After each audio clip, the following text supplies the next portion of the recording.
Hello everybody, my name is Sniping is Fun, and I welcome you all back to character number 38 here on the series of videos talking about potential newcomers for Smash Bros. 5, the new upcoming Smash Bros. Game on Nintendo Switch. And as mentioned in the last video, when I talked about Issa Joe, character number 38 was going to be level 5's Professor Layton. And just like always, 3 separate categories. Why does the character make sense for Smash Brothers? What moveset ideas can I think of for the character, and why, percentage chance that I think Professor Layton here could make sense to be a potential newcomer in this upcoming Smash Bros. Game. So let's start off with why do I feel Professor Layton makes sense to be in this Smash Bros. Game. Why do I feel he could be a potential newcomer we see? First and foremost, all of his games, as far as I know, all the Professor Layton games have been on Nintendo platforms, or at least they've all at least appeared on Nintendo platforms, had versions on Nintendo platforms. I don't know if the Professor Layton series has ever showed up on anything else, on mobile or anything, but every single game so far has been on, at least had a version on the DS or the 3DS or whatever. So he is a super relevant character to Nintendo and to Nintendo's recent history. Heavily utilized, heavily popular, heavily pushed, and published and everything about during the days of like the DS and the 3DS. Like, he was one of the heavily pushed characters, and his franchise was super successful. So I'd say those are the major reasons. Every single game he's had on this, has been on a Nintendo platform, and he is so heavily pushed, so heavily utilized. His franchise, it's so close to Nintendo, it practically is a Nintendo franchise. Level 5 created this puzzle-based franchise that's garnered such an attention since the first game. Diabolical Box was the first, or was it the Town? I forgot which one the first one was. Since the series was conceived on the DS, it's become super popular and super pushed by Nintendo. Level 5's created this franchise that's still going to this day, and all the games have been on Nintendo. The series is still going. It's super heavily pushed by Nintendo and popular, and there's almost no stopping it. Lady Layton's coming out. The Professor Layton series had a crossover with Ace Attorney, of all things, another super popular franchise that was on the Game Boy Advance DS. It was in Game Boy Advance in Japan, for those of you who don't know that. But it's been around so long, and he has such an recent iconic status, connection to Nintendo. I'm surprised we didn't see him in Smash Brothers 4. And I think now, since the series has continued even further on the 3DS, and we have the Lady Layton game, the crossover with Ace Attorney, and there's the Switch game just right around the corner, the series is still relevant, still being heavily utilized, still very popular, still very much around. So Professor Layton, or someone from the series, makes sense to be represented in Smash Brothers. So there you go. Moveset ideas. Like, he's not really a fighter. He's more of like a gentleman type of character that just likes solving puzzles, and he's a super freaking nice guy. If you ever played the series, he hardly ever fights, although he does fight. Then, so I'd say make that reflected in his moveset. Make him a type of character that doesn't like fighting, but will fight when it's necessary. So you can kind of see it in his face mannerisms. I'm mixing my stuff up here, and now it's late at night. Sorry. Mannerisms in his facial, what his face is looking like his expressions, his facial expressions, maybe what he says, like quotes he says on the battlefield. Make him the type of character that regrets fighting, but will do it if it's necessary to protect someone, or so on and so forth. Maybe you can have Luke be referenced in like his character at some point. Maybe Luke can be in his moves somewhere, or in his winning animations, or his entrance animation to the stage or something. So there you go.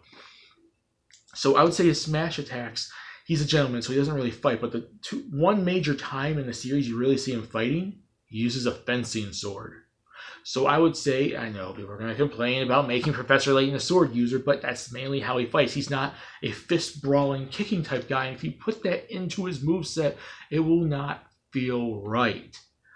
He fights like a gentleman would. He gets a fencing sword. He knows how to do fencing swords. And I know I mentioned that with Prince Sable, but this is even more fencing sword. Like, Prince Sable learned fencing, but he's not a gentleman, let alone he's like a prince, and he's kind of selfish, sort of, and he uses a normal knight sword in the game, even though he knows how to fence. This is a legit legit fencing sword he uses, and he fights like a gentleman. He fights like someone who's learned how to do fencing, and it's more gentleman-esque, more, true to form of fencing and whatnot. So I'd say focus in his entire smash attack. His smash attacks on him fencing like a gentleman would, like a European man would. If you know the most gentleman European man you ever have seen in your life, make him fight like that with a fencing sword. So there you go. I know people don't want to make him a sword user, but the special attacks and his final smash are kind of where it diversifies here. So just bear with me for 1 minute if you don't like him being fencing, which would be totally different anyways.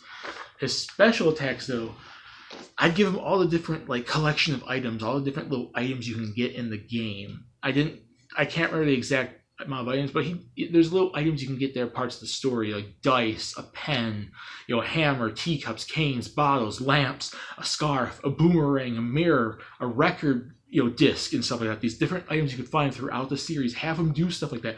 Throw a record. Maybe he could throw his hat.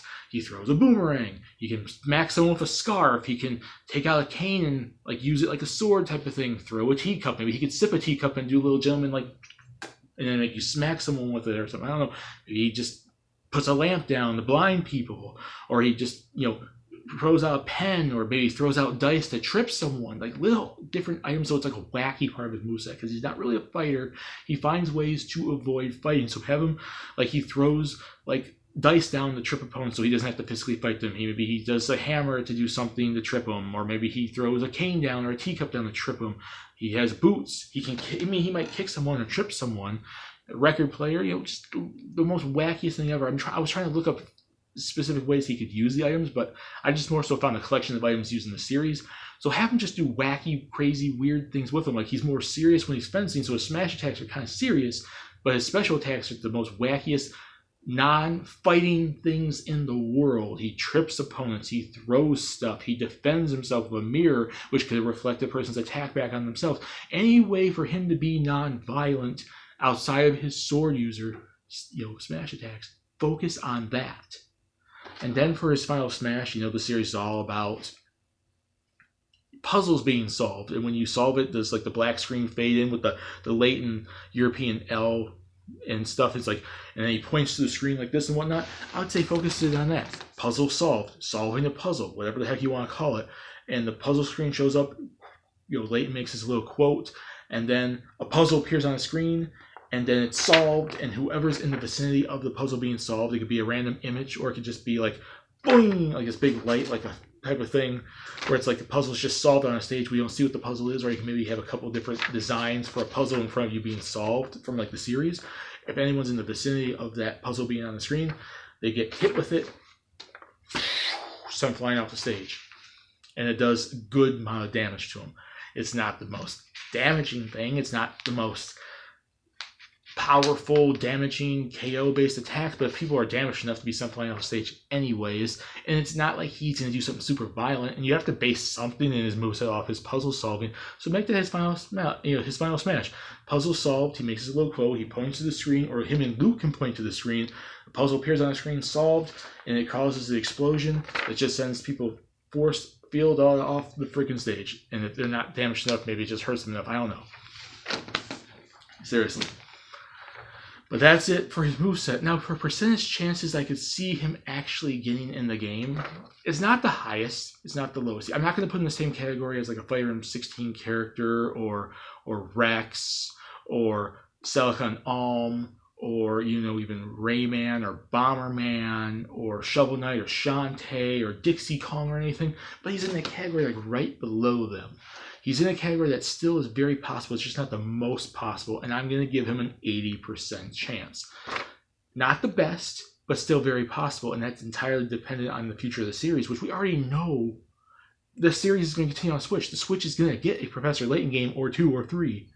So the series is still going. Layton's still relevant now. He has 5-6 games of his own, a crossover Ace Attorney, a relevant series. It's still very much one of the most relevant Switch/3DS/Wii U franchises you can get, and that's pretty much what Sakurai's heavily looking on for this game.